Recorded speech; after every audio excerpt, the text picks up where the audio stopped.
नमस्कार, आपका बात 25 में स्वागत है। तो बात 25 में हम भारत की जीडीपी की तो बात कर ही लेते हैं, लेकिन उसमें एक विशेष बात है कि हम भारत की डिस्ट्रिक्ट हैं 800 से अधिक हैं, उनमें से सिर्फ 10 की बात करेंगे। और ये 10 कौन सी डिस्ट्रिक्ट हैं? इसमें एक्सट्रीम कंसंट्रेशन ऑफ वेल्थ हो रहा है। यानी कि पुराने हम समाजवादी और वामपंथी लेंस से अगर देखें तो यहाँ तो बहुत बड़ा गड़बड़ हो रहा है। लेकिन अगर ये 10 जो सेंटर हैं जीडीपी के कंसंट्रेशन के, जो कंट्रीब्यूट करते हैं 1/3, यानी कि 4.5 ट्रिलियन डॉलर की इकोनॉमी मान लीजिए भारत की। लेकिन हम कंपैरिजन जल्दी से कर लेते हैं ये न्यूयॉर्क के साथ में, तो उतने एक शहर न्यूयॉर्क की जीडीपी है। तो पूरे भारत की जीडीपी न्यूयॉर्क अमेरिका के एक शहर के बराबर है। और भारत का सबसे अधिक जो कंसंट्रेशन है जिसके अंदर जीडीपी क्रिएट करता है बम्बई, वो 310 बिलियन डॉलर के आसपास में है। और जयपुर जहाँ से हम बात कर रहे हैं 22 बिलियन डॉलर के आसपास में है। तो इन सब चीज़ों का ये जो आइलैंड ऑफ प्रॉस्पेरिटी है, यानी कि जो हमें बराबरी का सिद्धांत बताया जाता है, वो वास्तव में यूं ही धराशायी हो जाता है कि एक क्लास में सभी लोग बराबर नहीं हैं, एक परिवार में सब लोग बराबर नहीं हैं, दो भाई एक दूसरे के साथ बराबर नहीं है। बहुत ही बड़ा अंतर विभिन्न क्षेत्रों में विभिन्न आयामों में हो सकता है। एक स्कूल और एक कॉलेज में सारे के सारे अध्यापक एक से नहीं हैं, सारे खिलाड़ी भी एक से नहीं हैं। तो यहाँ हम बराबरी की बात का जो लॉजिक है वो अपने सर पे खड़ा हो जाता है। तो बराबरी लाने का प्रयास, यानी कि बराबर के अवसर मिलने चाहिए, बराबर की, तो कुछ क्षमताएं निश्चय ही बढ़ेगी। अगर किसी गांव में कोई स्कूल ही नहीं था और वहाँ एक स्कूल खुल जाए तो एक ये अमूलचूल परिवर्तन होगा, उससे तो इनकार किया नहीं जा सकता है। तो भारत के जो 10 डिस्ट्रिक्ट कंट्रीब्यूट करते हैं मैक्सिमम 1/3, यानी कि 1.5 ट्रिलियन डॉलर को, उसके बारे में एक बातचीत करते हैं। और आज से हम शुरुआत कर रहे हैं कि ये बात कुछ हिंदी और कुछ अंग्रेजी में होगी, तो उस पर आगे बढ़ते हैं। Material for this deep dive. And, the mental map I had of India's economy was just, it was completely wrong. It often is. We tend to think in big, broad strokes. Exactly. We think in terms of states, right? Maharashtra is the powerhouse, some other states are lagging. But if you zoom in to the district level, these tiny engines where the money is actually being made, the whole picture just flips. It really does. What we're looking at is a cartographic analysis projecting out to 2025-26. And the first thing that just jumps off the page isn't just growth. It's an extreme concentration of that growth. यानी कि जो growth है वो बराबर नहीं हो रही है, एक्सट्रीम कंसंट्रेशन एक हो रहा है, एक जगह है।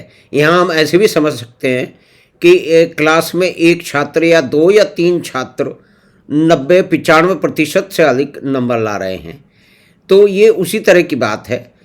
ये कुछ डिस्ट्रिक्ट में कुछ ऐसी विशेषताएं हुई हैं, कुछ प्लान से हुई हैं, कुछ अनप्लान्ड हुई हैं, और उसी के कारण इतनी कंसंट्रेशन ऑफ वेल्थ वहाँ पे हो गई है, क्योंकि उसका क्रिएशन हो रहा है वेल्थ का, कहीं ऊपर से नहीं आ रही है। You mean that peninsular tilt the data shows? That's it, exactly. Yeah. The whole economic center of gravity is just sliding south to west. We're talking Maharashtra, Karnataka, Gujarat, Telangana. But the key insight for you, the listener, is that this isn't entire states rising together. No, not at all. It's more like island growth. Island growth है, यानी कि पूरा state एक साथ में तरक्की नहीं कर रहा है, एक बराबर जीडीपी क्रिएट नहीं कर रहा है। आइलैंड यानी कि टापू हैं। इस तरह के कुछ डिस्ट्रिक्ट हैं, यानी कि 800 अधिक डिस्ट्रिक्ट हैं करीब करीब भारत में, उनमें से सिर्फ 10 में 1/3 जीडीपी का क्रिएशन हो रहा है। और बाकी अगर 800 मान लें तो 790 में बाकी जो 3 ट्रिलियन यूएस डॉलर की जो जीडीपी है उसका निर्माण हो रहा है। तो ये डिस्पैरिटी हमारे सामने आ जाती है आगे We're seeing these hyper specialized, incredibly wealthy clusters that are almost creating their own economic gravity. Which brings us to, I think, the biggest shock in the data.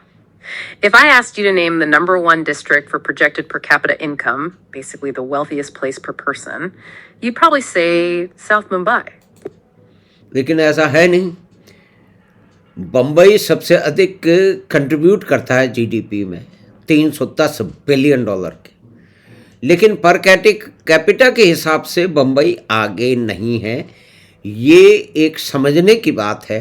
वो कौन सा डिस्ट्रिक्ट है जो कि आगे है? वो है Rangareddy. Or maybe a part of New Delhi.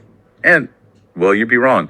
The number one spot goes to a district called Rangareddy in Telangana. Which is fascinating because Rangareddy isn't even the historic center. It basically wraps around the city of Hyderabad. It has eclipsed it. I mean, we are looking at a projected per capita GDP of over 11 lakh rupees. This is the Deccan tech revolution in full swing.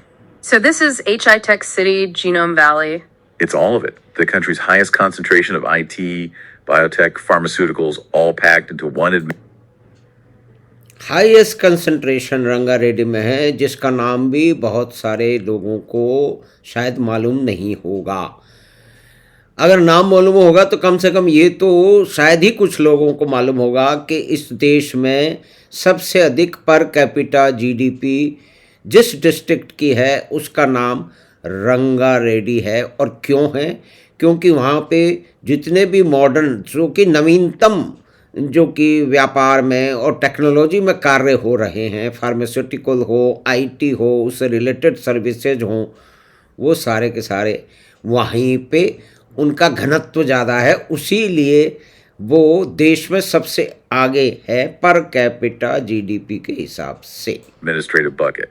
It shows that new purpose-built infrastructure can actually beat historic legacy. And that seems to be a theme because when we look north, we see this satellite phenomenon. Gurugram is number 2 and Noida is number 4. This is the satellite model of prosperity, and it's key. These places are statistically decoupling from their home states. Gurgaon और नोएडा, हरियाणा और उत्तर प्रदेश। उत्तर प्रदेश क्या है? उत्तर प्रदेश वो जगह है जहाँ पे बड़े लंबे समय से समाजवादियों का शासन रहा है। 8 साल से नहीं है, 8 साल में कितनी जो है वो तस्वीर, चित्र बदल गया है, वास्तविकता बदल गई है नोएडा की। गुड़गांव का तो बहुत पहले से याद है कि जब मारुति फैक्ट्री लगने के बाद वहाँ जाना होता था तो वहाँ पे बताया जाता था कि अगर आप 6:30 बजे तक या 7 बजे तक अधिक से अधिक पहुँच जाएं नोएडा में तब आप आ जाइए, अदरवाइज मत आइए, कल सुबह आइए। इतनी लॉ एंड ऑर्डर की सिचुएशन थी। वहाँ से एक टेक्नोलॉजी का, एक आईटी सेक्टर की मैन्युफैक्चरिंग का हब बन गया है। अब जे और एयरपोर्ट के कारण वो कहाँ पहुँचेगा, और नोएडा भी और गुड़गांव भी, तो उसकी आगे बात करते हैं। Take Gurugram. It's called the Millennium City. But what makes it different is who built it. It wasn't the government. Not at all. It was built by private capital. Started with Maruti Suzuki way back when, then the BPO boom. Today, it pulls in something like 70% of all investment into Haryana. एक शहर Haryana state का गुड़गांव, जितना भी investment है 75% गुड़गांव में जा रहा है। तो यहाँ क्योंकि हम जयपुर में, राजस्थान में बैठे हैं, तो एक प्रश्न यूँ ही पूछ लेते हैं कि राजस्थान का गुड़गांव या कि नोएडा कहाँ है? इसका उत्तर बाद में खोजने की कोशिश करेंगे। तो सब आगे चलते हैं। An entire city built on global enterprise. Precisely. Now, you compare that to Noida at number 4, also a satellite, but it's more of an industrial outlier in Uttar Pradesh. Its per capita income is 10 times the state average. 10 times. Uttar Pradesh की जो कि average income है उससे 10 गुना एक शहर है। यानी कि बराबरी का प्रिंसिपल देखिए, सब इसको भूल जाएं जरा। यानी कि परिवर्तन होंगे, जिसको पैरेटो प्रिंसिपल बोलते हैं ना, कि आपके अधिकतर रिजल्ट आपके कुछ कम जो है ना वो एफर्ट हैं उनसे आएंगे। 80-20 या कि 20-80 प्रिंसिपल है, तो उसी पे दुनिया चलती है, आज भी चल रही है। Times. That gap is just staggering. It is. But Noida is different. It's becoming the electronics manufacturing capital with giants like Samsung. and it's about to get a massive boost from the new Johor International Airport. So two satellite models, Gurugram driven by services, Noida by manufacturing, and hard infrastructure. Both creating wealth that's just on a different plane from their surrounding regions. Okay, so we have tech hubs and industrial satellites, but what if you're not a megacity? The data threw a real curveball at number 5, Ceylon in Himachal Pradesh. Ceylon is my favorite example. Solan का जो उदाहरण है वो महत्वपूर्ण है कि पहाड़ियों में बसा हुआ, वहाँ पे कोई लंबी लंबी ऊंची ऊंची जो है वो गगनचुंबी इमारतें नहीं हैं, लेकिन वहाँ पे फार्मास्यूटिकल का एक हब बनाया, वहाँ हम जा चुके हैं और वहाँ पे हाई वैल्यू हॉर्टिकल्चर भी हो रहा है और भी कई सारी चीज़ें हैं। तो ये महत्वपूर्ण बात है, आगे चलते हैं। Example in all of this. It proves you don't need skyscrapers. You need a niche. And its niche is pharma, the pharma capital of North India. That's right, because of the Badi industrial area, but it's also high-value horticulture. Mushrooms, right. It's famous for mushroom farming. Mushrooms and medicine. It's a specialized, high-value economy. And you see the same logic with Sikkim at number 7. That is a pure green growth story. 100% organic farming, and Growth. what was the other driver? Hydroelectric power, they export it.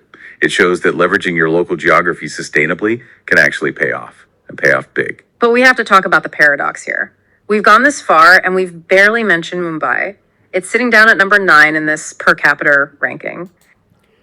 Bombay millennium city, सपनों का शहर, सबसे अधिक contribute करता है, मतलब सबसे अधिक वहाँ की जीडीपी है एक शहर में $310 बिलियन के आसपास में। और जयपुर में जहाँ हम बैठे हैं, हमने पहले भी निवेदन किया कि उसकी कंट्रीब्यूशन जो है वो $22 बिलियन का है। तो इतना बड़ा पैराडॉक्स हमारे सामने है, लेकिन टोटल कंट्रीब्यूशन में बम्बई आ गए है एक शहर के रूप में, लेकिन डिस्ट्रिक्ट वहाँ पे जो पर कैपिटा इनकम में नहीं है वो रंगारेड्डी है। ये एक विशेष और महत्वपूर्ण बात है जो कि समझने की है, जो कि अब बहुत सारे डेटा अवेलेबल हो रहे हैं, तो उसकी जो है ना आकलन करके, उसको देख समझ के, कंपेयर करके तुलनात्मक अध्ययन हम कर सकते हैं। Is the financial capital losing its shine? No, and this is a really crucial distinction for you to get. We have to separate efficiency from power. Rangareddy is number 1 in per capita, which is wealth per person. But Mumbai is still the undisputed king of total output. We're talking a projected $310 billion from that one district alone. So Mumbai is still the bank. It's the hub. The Bombay Stock Exchange, the National Stock Exchange, they provide the capital that fuels all the spokes we've been talking about. Mumbai finances the factories in Noida and the biotech startups in Rangareddy. So to pull this all together, the big takeaway is that India's economy isn't a single landmass. It's more like an archipelago of these high-performance islands. Tech corridors, pharma belts, port cities. And the secret sauce really does seem to be that satellite model.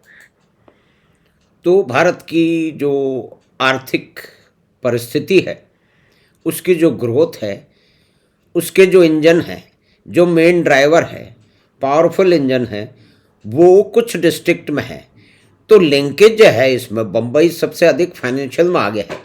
Bombay में जो भी कुछ हो रहा है, बम्बई के लोग जो भी कुछ कर रहे हैं, उसका प्रभाव हर जगह दिखाई देगा। जयपुर में भी दिखाई देगा, गुड़गांव में भी, नोएडा में भी और रंगारेड्डी में भी। तो वो एक लिंकेजेज है, ये दोनों एक दूसरे से कटे नहीं हैं। तो बहुत सारी बातें हुई कि अभी कुछ दिनों पहले बम्बई के कुछ लोगों ने जा कर के अनाउंसमेंट किया दावोस में। तो हमारे देश के ज्ञानी लोग जो है वो बड़े परेशान हैं। उन्होंने कहा बम्बई जाने की क्या ज़रूरत, दावोस जाने की क्या ज़रूरत थी। भाई आप बम्बई में करते तो जिसको जंगल में मोर नाचा किसने देखा, भारत में होता, बम्बई ने देखा, भारत ने देखा। अब यही जो गणना है और जो कि जो है वो समझौते अगर अनाउंस हो रहे हैं दावोस में, तो पूरी दुनिया उसकी दर्शक है, उसकी साक्षी है और उससे बहुत सारे लोग कुछ देखेंगे, समझेंगे और उसके अंदर कंट्रीब्यूट करेंगे। तो ये एक महत्वपूर्ण स्थिति है भारत की आर्थिक राजधानियों की, और वो टापू है जहाँ पे समृद्धि है, जहाँ पे ऊर्जा है। Creating these specialized zones that can just leapfrog the traditional economy of their region. Which leaves us with the final provocative thought. We see this model working so well in the South and West. Can it be replicated? Could you, say, cut and paste a Rangareddy style tech hub into a lagging eastern region like Bihar and force a kind of regional economic convergence? That really is the $1 trillion Krofer, isn't it? Something to think about. Thanks for exploring the map with us. तो ये महत्वपूर्ण बात है कि जिस तरह का cut and paste model का यहाँ पे संभव है कि गुड़गांव में जो भी कुछ हुआ है, नोएडा में जो भी कुछ हुआ है, रंगारेड्डी में हुआ है, उसे ऐसा का ऐसा उठा करके क्या अपने बिहार में उसको ट्रांसपोज किया जा सकता है? बिल्कुल वैसे तो नहीं किया जा सकता, रातों रात कुछ नहीं होगा। रंगारेड्डी हो, गुड़गांव हो, नोएडा हो, ये एक लंबी यात्रा करके आए हैं। गुड़गांव की यात्रा तो जो है वो 70 के 80 के दशक में शुरू हुआ, तो 4 दशक की दरता है। इसी तरह से जो है नोएडा की भी है। लेकिन अब एक्सीलरेटेड हब के अंदर क्योंकि कम्युनिकेशन बढ़ रहा है, एयरपोर्ट बढ़ रहे हैं, रोड का जाल बिछ गया है, अब जो है हाई स्पीड ट्रेन की भी बातचीत शुरू हो गई है। तो इन सब बातों के कारण से हमने समझने की कोशिश की कि भारत का जो आर्थिक परिदृश्य क्या है और कौन सी 10 बेस्ट परफॉर्मिंग डिस्ट्रिक्ट हैं जो कि भारत की जीडीपी का 1/3 यानी कि करीब 1.5 ट्रिलियन डॉलर जो है कंट्रीब्यूट करते हैं देश की अर्थव्यवस्था में। और बाकी अगर हम 800 मान लें मोटा मोटी समझने के लिए डिस्ट्रिक्ट हैं, तो उनमें से 710 जो हैं उनके पल्ले पड़ता है जो है वो 3 ट्रिलियन डॉलर। उसमें बढ़ोतरी हो सकती है। कहा जा रहा है कि अगले 7 या 8 साल में भारत की इकोनॉमी 10 ट्रिलियन डॉलर के आसपास पहुंच जाएगी। तो हमें आशा है कि ये बातचीत आपको पसंद आई होगी। तो आप चैनल बात 25 को सब्सक्राइब करें, लिंक अपने मित्रों और परिवार के साथ साझा करें। हम आपसे फिर मिलेंगे बात 25 की अगली बात में। धन्यवाद, नमस्कार।